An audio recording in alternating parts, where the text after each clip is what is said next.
This was the moment when she was closest to death. Not due to violence, but the masterpiece was dragging her towards the abyss. The scarf slowly slid down the edge of the cliff, and she moved along with it, getting closer and closer.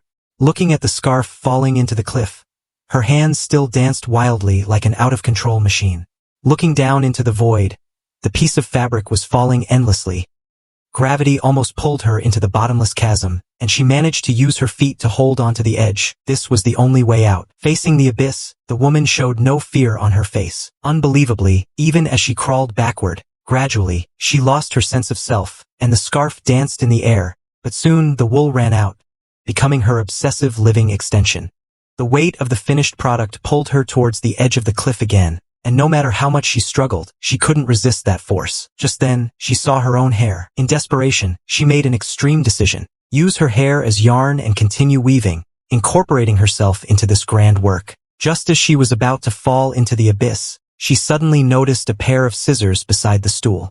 Just as her hand was about to touch the scissors, the knitting needle broke. This time, the scarf dragged her towards the abyss at an astonishing speed.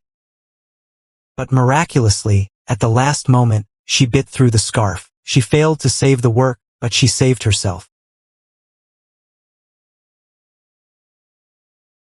She lay down, exhausted, staring into the boundless void. Then, instinctively, her hands began to knit again. Suddenly, she seemed to have some kind of epiphany and threw the knitting needles off the cliff. At that moment, she finally let go of the burden on her heart. Turning around, she picked up the scissors, as if waking up from a dream. With the sound of the scissors, she cut off